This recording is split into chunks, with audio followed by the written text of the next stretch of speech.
یہ ویڈیو عراقی پرفیوم ابو الفضل کے تعاون سے پیش کی جا رہی ہے، جو کہ پاکستان میں لانچ ہو چکا ہے۔ بہترین خوشبو ہے اور اسے ابو الفضل اس لیے کہا جاتا ہے کیونکہ حرم حضرت عباس میں یہی خوشبو استعمال کی جاتی ہے۔ آرڈر کرنے کے لیے واٹس ایپ نمبر پر رابطہ کیجیے۔ بسم اللہ الرحمن الرحیم، السلام علیکم مومنین اکرام، امید ہے آپ سب خیر و عافیت سے ہوں گے۔ جیسا کہ اس وقت خطے میں ایران اور امریکہ کشیدگی چل رہی ہے، لیکن اس کے اثرات پاکستان میں بہت زیادہ اس حوالے سے دیکھنے کو ملے کہ کچھ مولوی کے جن کے ذہنوں میں مسلکی تعصب تھا اور مسلکی تفریق کی بنیادوں پر انہوں نے ایک دوسرے پر بہت زیادہ الزامات لگانے شروع کر دیے، ایک دوسرے کو رافضی تک کہنا شروع کر دیا۔ حالانکہ جو صورتحال اس وقت موجودہ عالم اسلام کی ہے، اس میں یہ چیز کسی صورت قابل قبول نہیں ہے کہ تفرقے کی بات کی جائے اور فرقہ واریت پھیلائی جائے، بلکہ اتحاد کی بے حد ضرورت ہے، اشد ضرورت ہے۔ لیکن اس کے باوجود کچھ ایسے مولوی ہیں کہ جو اپنی گفتگو سے یہ تاثر دینے کی کوشش کرتے ہیں کہ جی کسی ملک کی حمایت یا اس کی مخالفت، اس کی بنیاد وہ مسلک دیکھ کر کرتے ہیں، حق پر کون ہے یہ دیکھ کر نہیں کر رہے۔ یعنی ان لوگوں نے خام خواہ میں ہی اس مسئلے کو شیعہ سنی رنگ دے دیا، جبکہ ایسی کوئی بات ہی نہیں تھی، اور یہ وقت تو اتحاد کا تھا، بہترین یہ موقع تھا، اور الحمدللہ یہ موقع پورا ہوا ہے۔ شیعہ سنی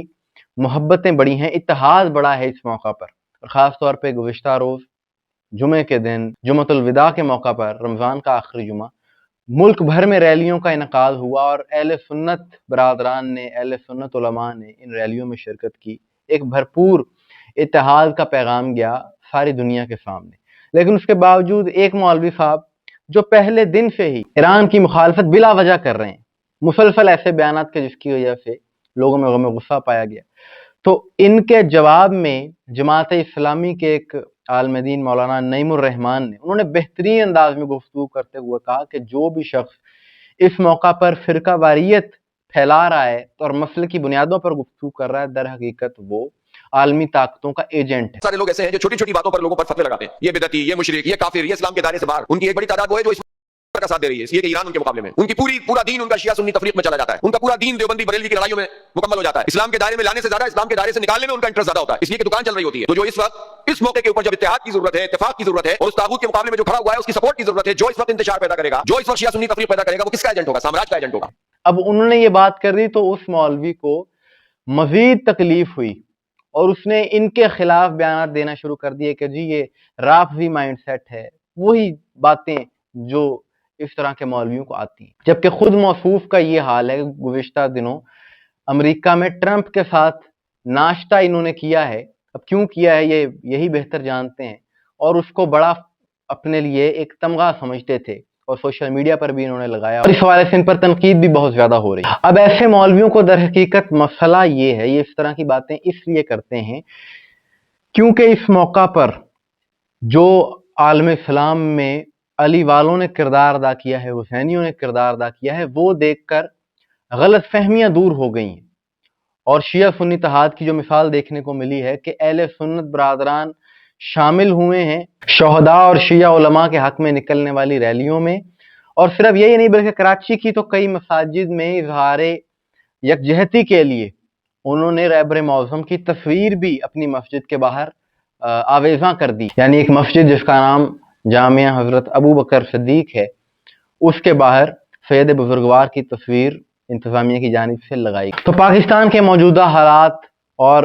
عالمی حالات یہ تقاضا کرتے ہیں کہ شیعہ سنی نفرت کو ختم کر کے اتحاد کی بات کی جائے، امن کی بات کی جائے، اور خاص طور پہ سید بزرگوار تو وہ شخصیت ہیں کہ جو مولوین کے خلاف باتیں کر رہے ہیں، در حقیقت اپنی عوام کو انہوں نے گمراہ کیا ہوا ہے کہ سید بزرگوار تو وہ شخصیت ہیں کہ جنہوں نے اتحاد کے لیے سب سے بڑا کام کیا ہے، اور یہی وہ شخصیت ہیں کہ جنہوں نے یہ فتویٰ دیا کہ اگر کوئی صحابہ کی توہین کرتا ہے تو غلط کرتا ہے، انہوں نے روکا تھا اس بات سے۔ تو یہ وہ حقائق ہیں کہ جو یہ مولوی اپنی عوام کو نہیں بتاتے، ان کو بتانے چاہیے۔ بتاتے اس لیے نہیں کیونکہ اگر بتائیں گے تو ان کی عوام ان سے چورن خریدنا بند کر دے گی۔ اور بڑی بات یہ ہے کہ جو علماء ہیں، جو شہداء حقہ ہیں، ان کو ان جیسے مولویوں سے سرٹیفکیٹ لینے کی کوئی ضرورت نہیں ہے، ان کے مقام بلند ہی ہیں، وہ بلند ہی رہیں گے۔ ان کی طرف سے کوئی غلط بات اگر یہ کرتے ہیں تو کوئی فرق نہیں پڑتا، البتہ فرقہ واریت سے، ان کی ایسی گفتگو کرنے سے نقصان عالم اسلام کا ہے، نقصان پاکستان کا ہے۔ اور اب تو ایسے عناصر ایکسپوز ہو چکے ہیں، ان کے سوشل میڈیا اگر دیکھیں تو لوگ ان پر ہنس رہے ہیں، ان کی پوسٹوں کے نیچے کومنٹس ان کو بند کرنا پڑ گئے ہیں، کیونکہ لوگ بہت زیادہ مخالفت کر رہے ہیں ان کے اس بیانیے کی، اور لوگ سمجھ چکے ہیں کہ انہوں نے ایک عرصے تک عوام کو بے وقوف بنائے رکھا، لیکن اب وہ دور ختم ہو چکا ہے، اب یہ مزید بے وقوف نہیں بنا سکتے۔ مومنین اکرام، آپ کی اس حوالے سے کیا رائے ہے؟ کمنٹس میں ضرور بتائیے گا، مجھے دعا میں یاد رکھیے گا۔ السلام علیکم ورحمۃ اللہ۔